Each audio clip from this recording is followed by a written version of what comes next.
Okay, I think we can begin. Good afternoon, everybody in Germany. It's a good morning here in New York, but it's already afternoon in Berlin and in Germany. I would like to welcome you to today's Der Draht zum Rat. My name is Volker Lehmann, and I'm working here at the FAS New York office on peace and security issues. And we have come up with this idea of the Draht zum Rat, connecting with the Council, as a series of discussions that the FAS New York office hosts about current challenges for Germany's work on the Security Council this year in 2019 and next year 2020. Today's Draht zum Rat will take stock of April, and we are still in April, but it's almost over, and it's the month during which Germany chaired the Security Council, had the presidency of the Council. So we will talk about that, but we will in particular talk about Germany's priority for its 2 years and also for this month, namely on women, peace and security. With me today is Dr. Sarah Taylor. Sarah is a senior fellow at the International Peace Institute, a think tank here in New York, where she's responsible for the organization's work on women, peace and security. But before we go into the details of the topic, let's first spell out a few logistical details for our call.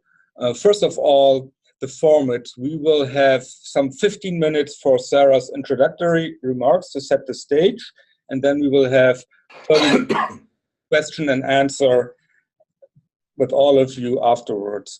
Then secondly, the language. We will be speaking English here today since Sarah is also speaking English, but if you don't want to send in your questions in English, then you should do it in German, and we will just try to translate as good as we can. Sarah can respond in English. And then thirdly, the conference call program. As you noticed that for our call today, we are only using the audio function of Zoom. We will record the meeting so people can listen to it afterwards as well. And most importantly, how can you send in questions? So there are two ways of doing this. Those of you who are not familiar with Zoom, first, there's a possibility to do this via audio. You have to, if you want to speak, raise your hand with the button that there's on the panel that unmutes your microphone. And we would ask you to state who you are and your affiliation. And secondly, you can also send in questions through the chat function. There's a chat button. And so please make use of that and send in questions. You can start already during Sarah's conversation with me in the beginning to send in questions, and we hope to receive a lot of questions either via chat or later via the audio call-in function. With that being said, Sarah, let's try to set the ground a little bit. Germany and its engagement on women, peace and security. Obviously, it didn't start out this month, but how would you see Germany's historic engagement on the WPS, as they say here, women, peace and security agenda? Excellent. Yes, thank you. Good morning to everyone who's joining the conversation. Thank you, Volker and FES, for the opportunity to have this discussion. It has been a very busy month and busy time on issues of women, peace and security. So two points to make to set the stage before we set the stage. One is that what we're talking about when we talk about women, peace and security. This is an issue that has been on the agenda of the UN Security Council since October of 2000. So we're coming up on the 20th anniversary of the first resolution on women, peace and security, Resolution 1325. It is an agenda that grapples with all aspects of gender and particularly women in the context of preventing conflict, protection concerns during conflict, including rights violations, women's participation in all efforts to prevent and end conflict, and then, of course, women's roles in post-conflict reconstruction. So these issues are wide-ranging, apply to many, many country situations, including some that are not on the UN Security Council agenda. So that's when we talk about women, peace, and security, that's what we mean writ large. Germany's engagement on this issue, again, I will be addressing this particularly from my role at UN headquarters, so that, Germany is definitely not just coming onto the council and addressing it on the 1st of April. When Germany was on the UN Security Council in, I believe it was 2011 and 2012, also played a very strong role on the issue. I think has a national action plan now, which we can get into a little bit later. But this is not a new issue for the country, and not a new issue for the country at UN headquarters. Okay, and so going a little bit further into what happened this month, that is not over yet, but there were a couple of meetings at the Security Council, particularly addressing different aspects of this women, peace and security agenda. And maybe you want to walk us through those meetings, the most relevant outcomes. Some of them, I think, are more known already in Germany than others, but I think they're worth all being discussed here. Great. So I will frame this by saying, of course, every issue that the UN Security Council addressed in April and every day of the workings of that august body, there is a women, peace, and security dimension to it. I'll just put that out there. I do think, as you note, though, there's been a lot of discussion, and we'll get into the details of the discussion and new resolution from the 23rd of April. But it's really important to flag that earlier in the month, the German Minister of Defense hosted an open debate and discussion on the topic of women in peacekeeping, specifically women in United Nations peacekeeping operations. This is a big deal because it is part of a broader conversation around how institutional barriers, cultural stereotypes, awareness of how the barriers that women face when they're trying to participate fully in a very non-traditionally welcoming institution for women, which is peace operations, it's defense and security institutions. And so there's been a great deal of conversation with a number of governments. The United Nations now has a strategy on this issue on increasing the numbers of women in peace operations. There's a lot of research going into this, and so it's a very timely debate. It also was an opportunity for Germany to announce that they are working with other member states on a new network of women in peace operations, which is a really interesting development. We also I'm going to skip past April 23rd, just for one moment, and point to a country situation, which is the Council's briefing on the 24th of April on the Middle East, which included for, I believe, the first time, a Syrian civil society woman briefer who also identifies as having a physical disability. And so, that's a really important, Syria is obviously a complex and highly contested political issue everywhere, including in the UN Security Council. And to have a Syrian woman briefing the Council was really important. And it points to the importance of not just focusing on these issues for thematic issues, but focusing on these issues whenever we're talking about a particular country situation. And so now, the 23rd. So for those who are not keeping up with this particular, who don't automatically know and recognize the April 23rd discussion, every year, the special representative of the Secretary General on Sexual Violence and Conflict, Ms. Patton, at the moment is the SRSG, the special representative. Her office, and has for the last 10 years, provides a report on data, information, and analysis on conflict-related sexual violence in conflict. It goes through various countries, it points to trends, it talks about what the key issues are in preventing and addressing sexual violence in conflict, prompted by a resolution in 2008, Resolution 1820.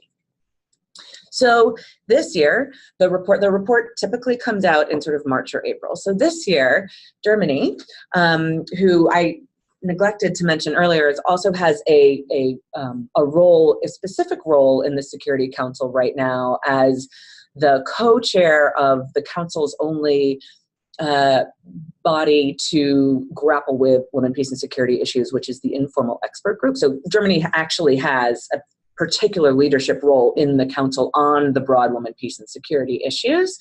And so because the report on sexual violence and conflict, which is, again, also a specific issue that Germany has engaged on in the past. It made sense for that report and the subsequent open debate to be during Germany's presidency. So that open debate was held on the 23rd.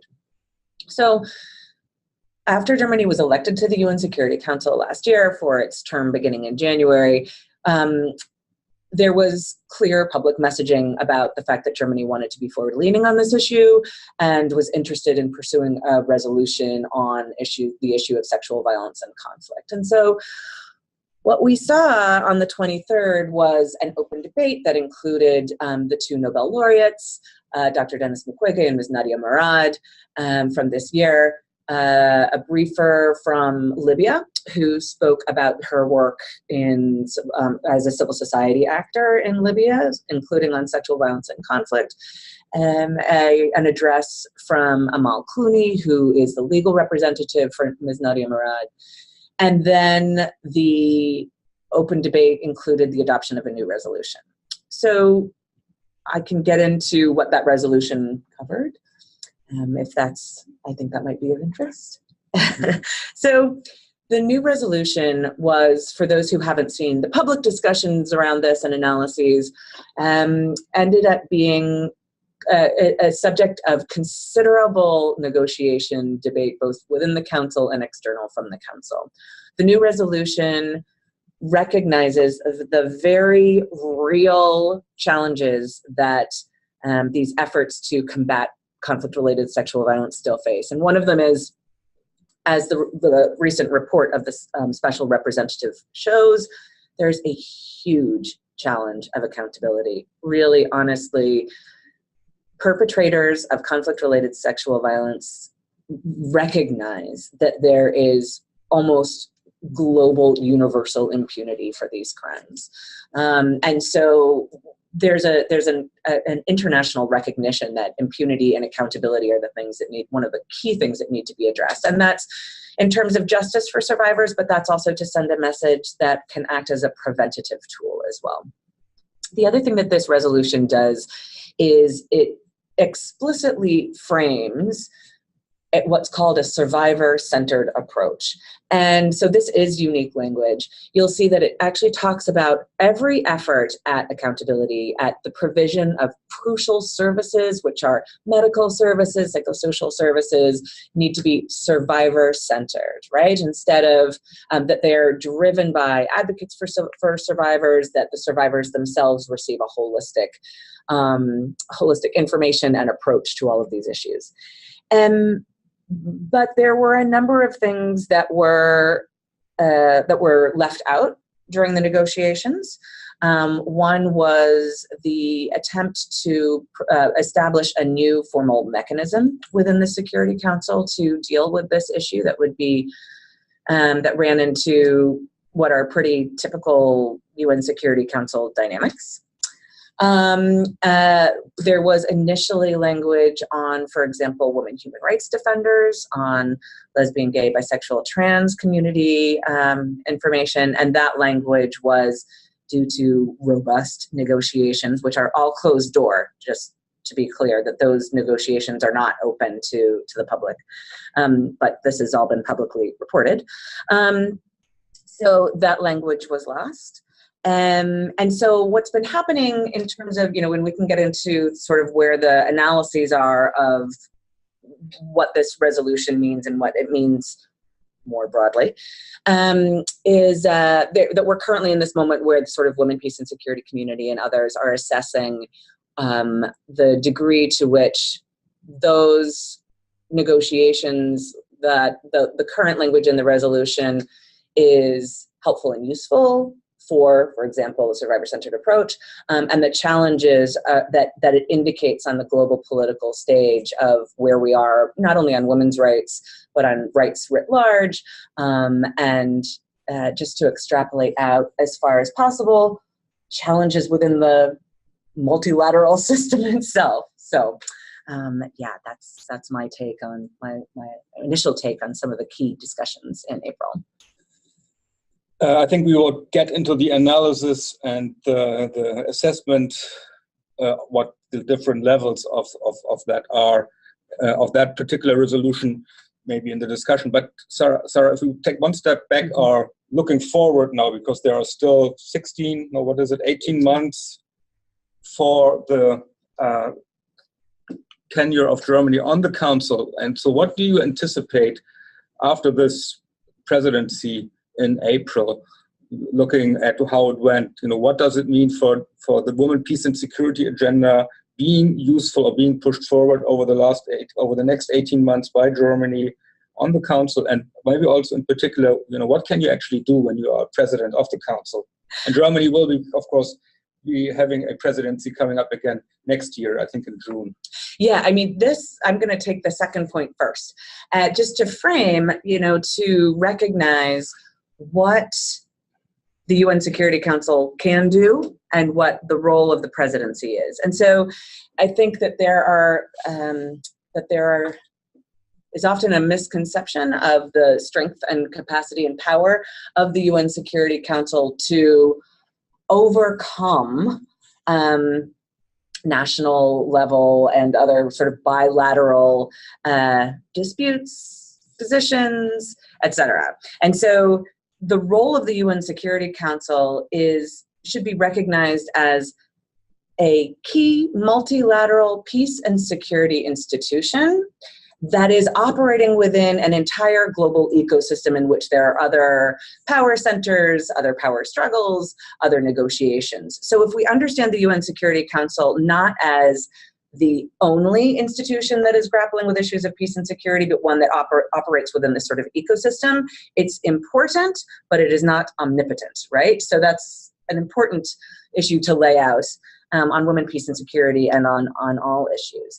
And the other is that, of course, this is 2019 is an important year because it's dealing with the preparations for, as I noted at the beginning of the conversation, next year is the 20th anniversary of the Council's initial resolution on women, peace, and security. It's a real time to take stock of where we are.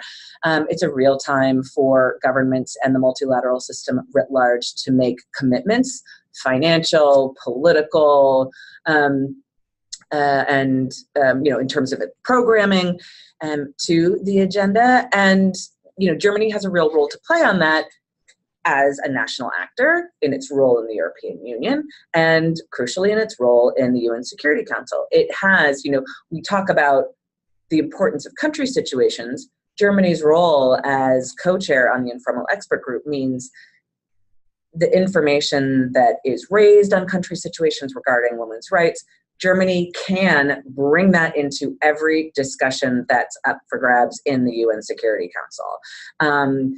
Its role working with other council members on ensuring that whatever comes out of the other thematics on children and armed conflict, on protection of civilians, and on women, peace, and security is embedded with women's rights.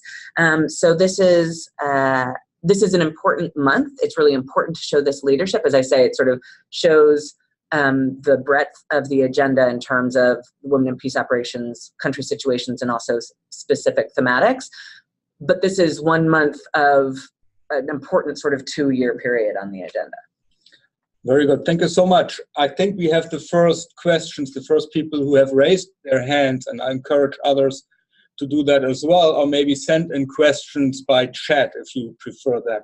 So I would like first to address Konstantin Berwald, please.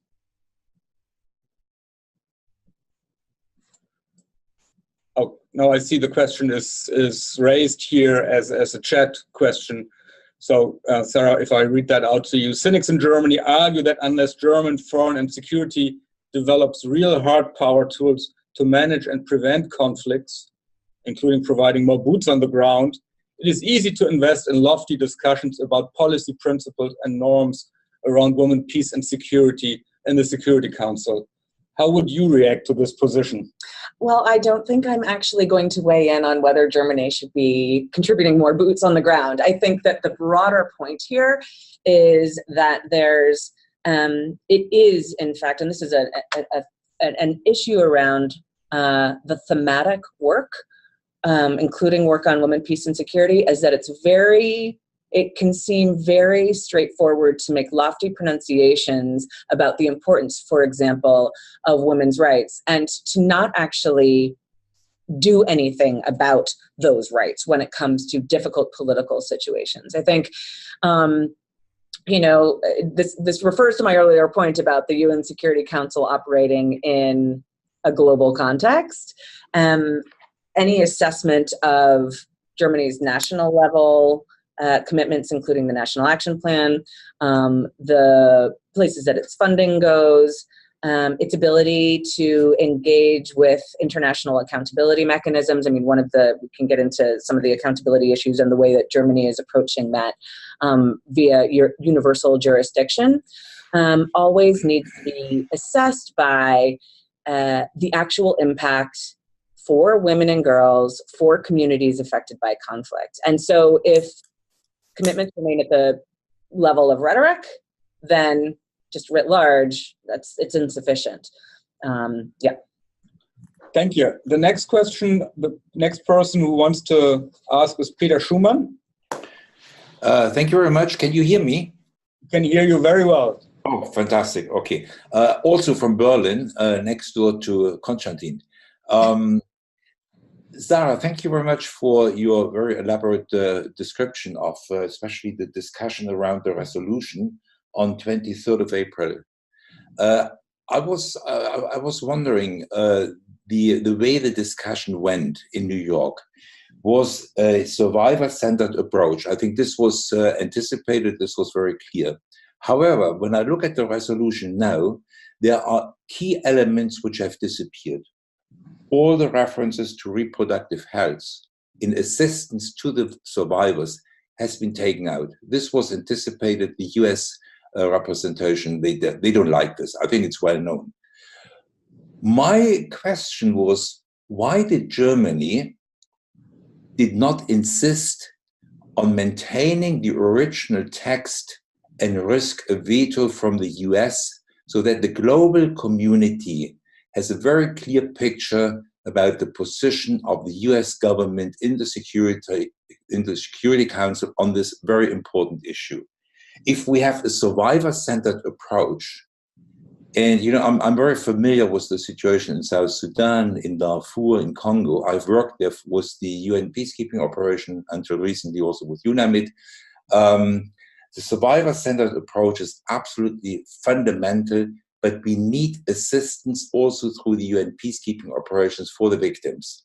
With the resolution as it was passed now, we have failed again the very victims in this situation. My second point, I think we have no references to male victims. In South Sudan, we have an increasing number of especially young men, victims of sexual violence. They commit suicide in large numbers. This again should have been in the resolution. Why was this taken out? But I would be interested in your take in particular on a political position to force the US government to invoke a veto on this important question. In my view, Germany caved in completely, and in a way we have not made any progress. The opposite, I think, women victims of sexual violence and conflict have lost massively. I mean, I think that you've laid out exactly what that particular analysis entails, which is, the argument for the resolution is that it contains new language on sexual and reproductive health rights, as an example. And a number of experts have weighed in, including publicly, as you well note, saying that you actually cannot have a survivor-centered approach if you do not include women's bodily autonomy, which is part of sexual and reproductive health rights. So the issue here is twofold, right? So one part of it is the analysis of the degree to which the omission of that language will impact the ability to actually do the work in the field. And this was my point earlier about all of these efforts need to be assessed by what the actual impact is in the conflict. And I think we won't know the degree to which this sexual and reproductive health rights language omitting sexual and the survivor-centered approach, omitting sexual and reproductive health. We won't know what that means for a little while, right? We won't know until we see more of the way that this impacts programming. I mean, we do still have operative para 19 from Resolution 2106, which talks more expansively about comprehensive health care. You know, the decision to allow that to be negotiated out is a political calculation that the German negotiators team back in Berlin decided on. And I think there are two things here. The point about allowing the US to veto, the argument is that it's not that this is the first instance in which the United States has tried to leverage its role to roll back women's rights. You know, the negotiations in the Commission on the Status of Women, they were unsuccessful at that point, is just one example of the way that the current administration is using its role globally to restrict, via the global gag rule, for example, women's access, comprehensive access to comprehensive sexual and reproductive health services.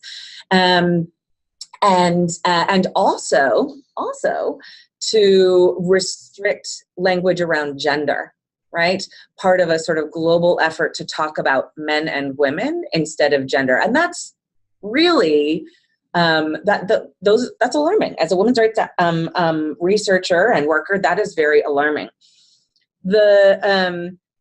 As I say, the sort of assessment, I'm not going to make a political assessment on whether it was the right move. I will say the reason it was such a big deal that the US might veto is because one of the reasons, not least is that the United States is, and has been for 10 years now, the Security Council lead specifically on sexual violence and conflict. So the idea that they would veto their own, a resolution on their own issue was a very big deal. But also all women, peace, and security resolutions to date have been adopted unanimously. There have been no abstentions, there have been no vetoes. So the very fact that the US might veto that's a huge deal. I think the other part of that, though, that isn't getting as much attention is the fact that both Russia and China abstained from this last resolution for the first time.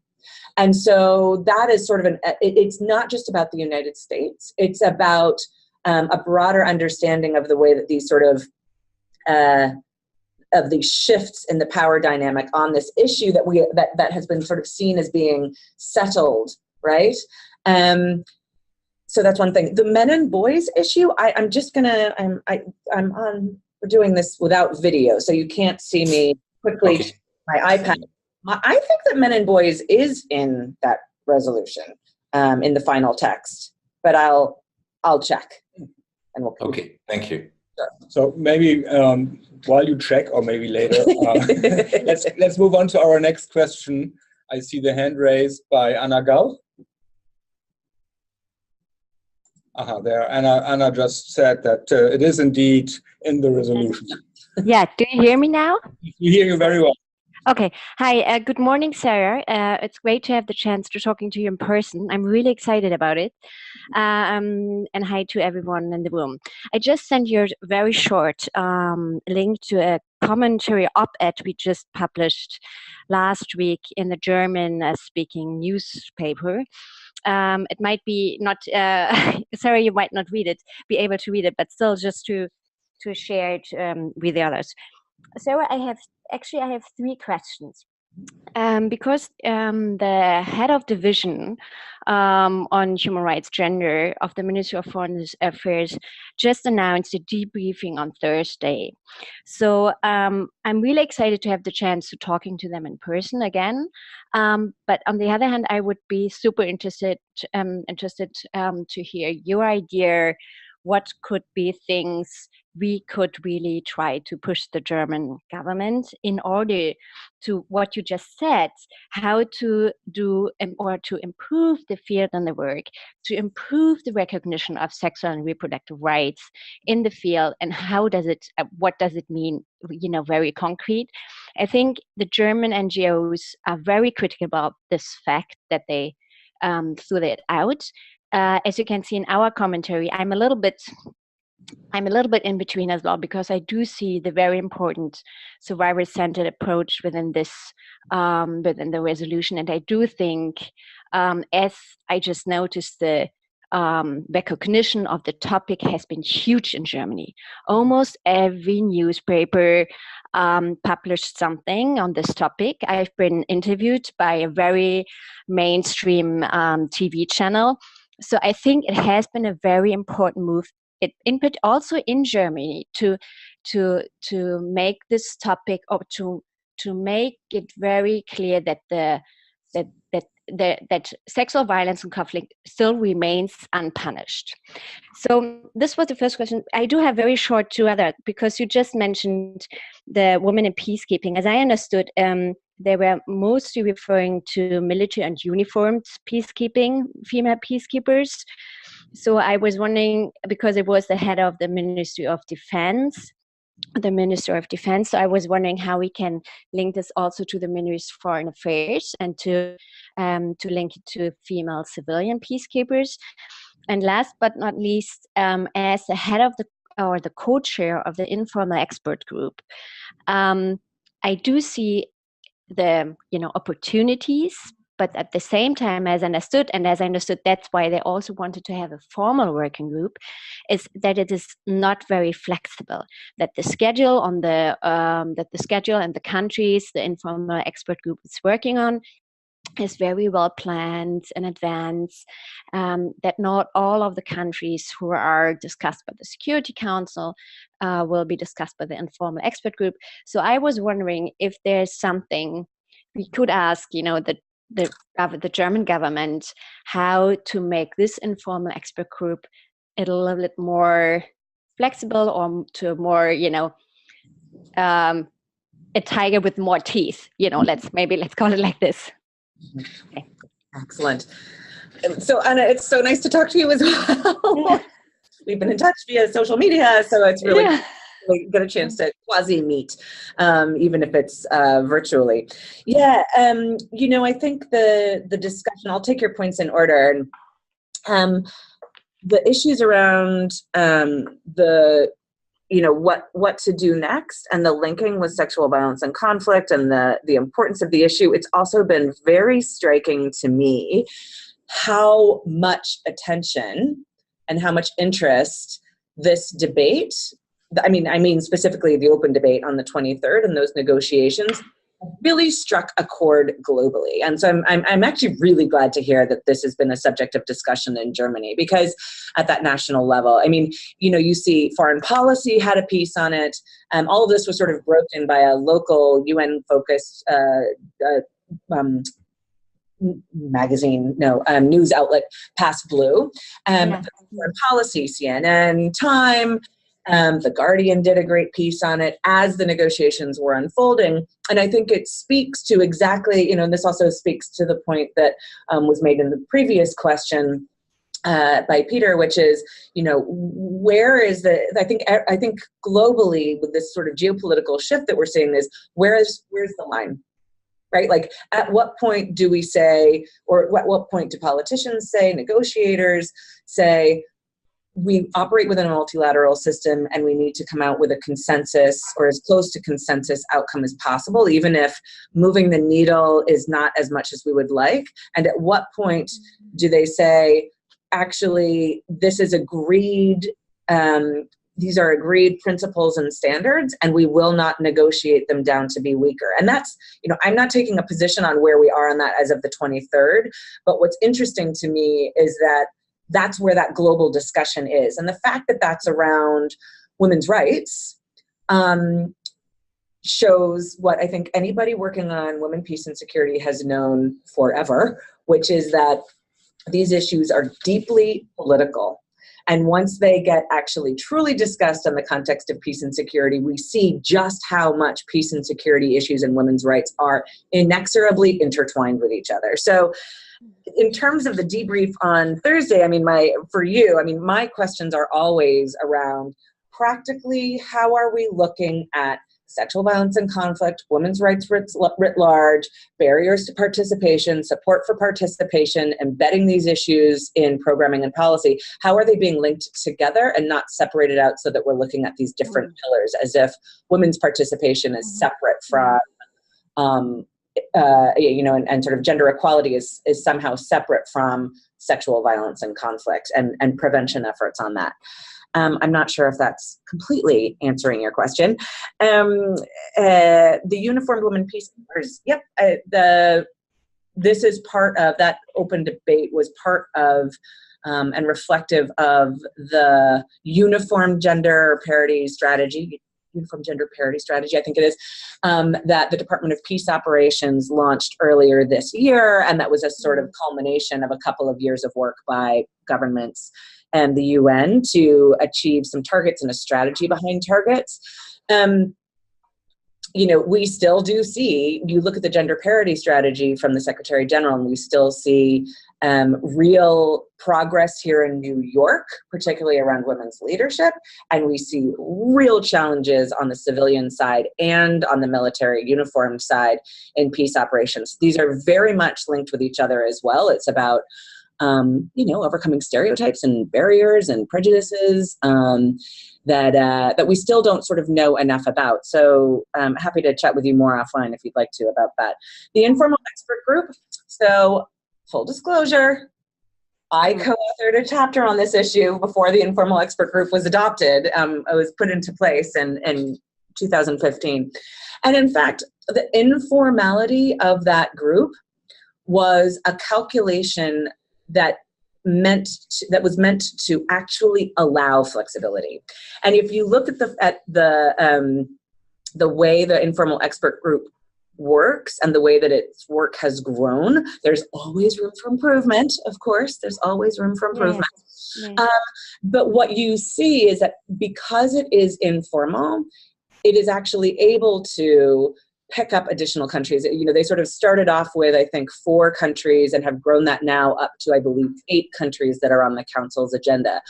But it allows for far more flexibility in terms of the issues it addresses, in terms of who feeds into those conversations, and in terms of what the co-chairs are able to do with that information than the Children in Armed Conflict formal group, for example. I think there's definitely an argument to be made to have a formal mechanism in the Council on Women, Peace and Security, but the calculation there needs to recognize that will shrink down the topics that will be addressed, right? That it will shrink down the sort of broad interlinking approach that is taken now to sort of really violations, this is the sort of calculation, to clear violations of women's rights, and would probably sideline some of the ways that the informal expert group, for example, is able to push on women in peace processes. Because women's exclusion from peace processes, as an example, while that is an abrogation of rights held under CEDAW, which is the Convention on the Elimination of All Forms of Discrimination Against Women, it's not recognized as being the same type of rights violation that, for example, conflict-related sexual violence is. So it's all a sort of ongoing analysis of what's working and what's not. So I think that formalizing the group would have, I think, a careful calculation about what that would mean is in order. Mm-hmm. Thank you. So are there any other questions? At this point, I don't see more hands raised or chat questions streaming in. Maybe, Sarah, let me ask you something that we discussed a little bit before, and you already alluded to a certain degree. I mean, we have, and I think what this discussion also symbolized is a new constellation of forces. I mean, it is basically the US, China, and Russia in the backseat on certain rights that we thought were advanced much, much further. And so I think we talked a little bit about the calculations that may or may not have happened on the German side to not let a veto happen. But if we turn it around, what can be a strategy for Germany and other countries, a new coalition of the willing or differently willing, now that obviously the US is certainly no longer part of this? How could that be conceived? Yeah, I think that this is exactly where governments, UN actors, and civil society are all in some pretty intense conversations, discussions, strategic planning about what that looks like, I think, and what the way forward is. You know, it is clear, and you can see, I think if people haven't had a chance to look at the foreign policy piece that Colm Lynch and his colleague wrote regarding the code cable from Secretary of State Pompeo, have a look at it. I think it's a really interesting piece that shows just how high the stakes in this conversation actually are and were for Tuesday. The way forward, so I will, for me, the way forward is to recognize that we have miles of evidence that shows this, that, as you say, the constellation of global actors on this issue, including 3 members now of the UN Security Council who do not want to be agenda building, but rather want to have indicated through their actions that they're sort of agenda regressive, that means it's all the more important for women, peace and security actors, activists, researchers to say, we can't, here are the core components of this agenda, and without them, the agenda doesn't work. And that is women human rights defenders. That is LGBTQI rights. That is, bodily autonomy in terms of sexual and reproductive health. And the way that is made manifest in the political realm, I think, is going to depend on the particular actor, right? Particular member states, particular multilateral institutions. But I think recognizing, as I said, in the Security Council, we have language on sexual and reproductive health, comprehensive health services anyway, in Resolution 2106. We also have a preliminary para in Resolution 2122 that talks about these issues. I think it's just about sort of taking stock of the fact that we all need to be in this together and firm and strong.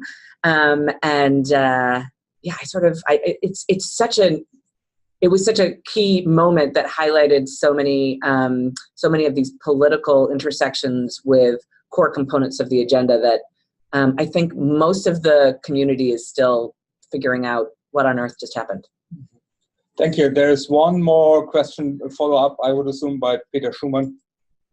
Yes, thank you very much for a second opportunity.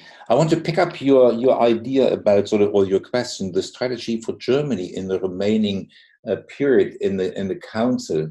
My strong advice would be, and as I said before, I'm coming from the peacekeeping world. I have spent umpteen of years in the peacekeeping and UN development world. I'm just trying to understand how this resolution will be reflected at the level of a peacekeeping operation. Let's say with UNAMID in Darfur. Mm-hmm. We will continue to see the monitoring of sexual violence. We'll see continued monitoring and detailed description of the way the victims of suffering. Despite the fact that we have a female police commissioner in the mission, we do see no practical support to these victims.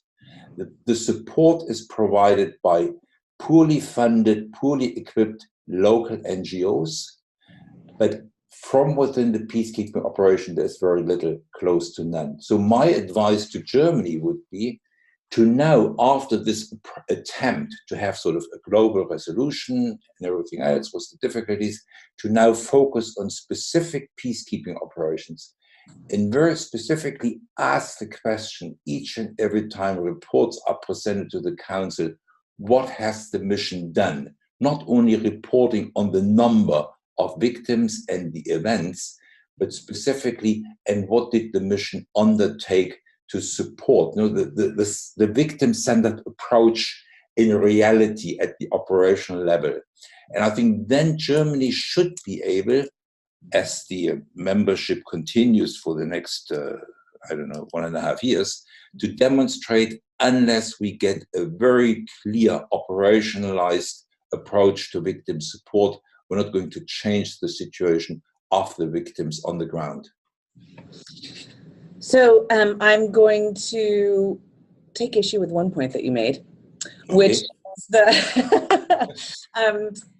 this issue around female leadership necessarily resulting in better responses of a gendered, better responses to gender-based violence, crimes, etc. It is up to the institution to provide a comprehensive approach to these issues. So it's important to have women in leadership, but it's not only up to women in leadership to address these issues.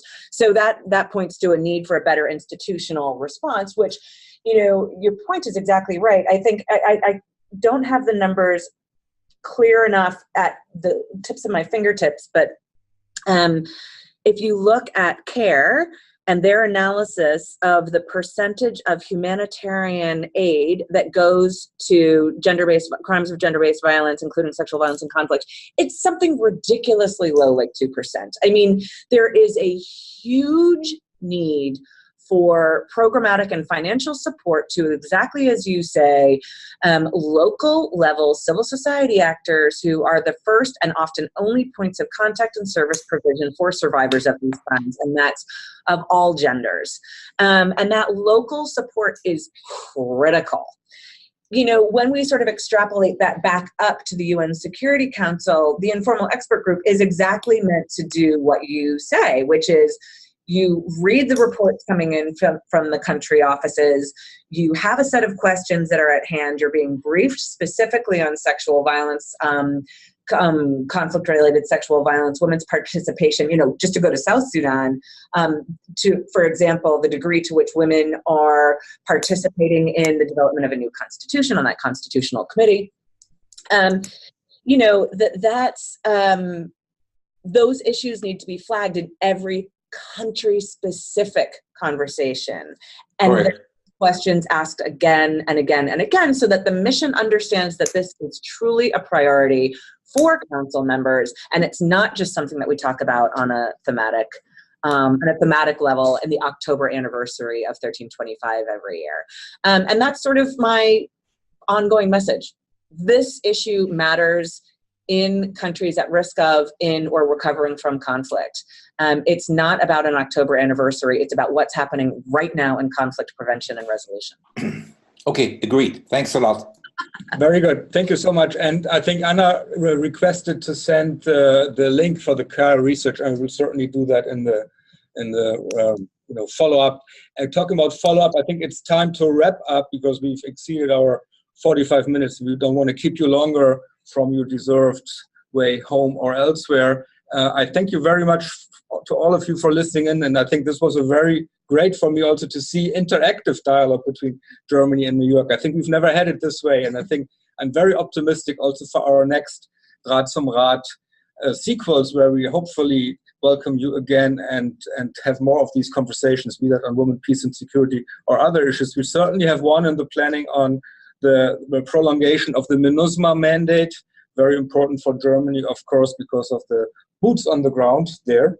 So that mandate has to be renewed by the end of June, and we will certainly have a Draht zum Rat on that renewal discussion. But there might be other topics that you find very relevant in the German context to hear more from New York about. And so I really encourage you to send us an email with your suggestions, requests, other ideas that we should pick up in one of our Draht zum Rats here in New York, as long as Germany is in the Council for the next 20 months or so. With that being said, thank you so much to Sarah for having this invaluably rich conversation with us, and thanks to all of you for listening in and asking questions, and I hope to hear and see you soon. Thanks a lot. Thank you.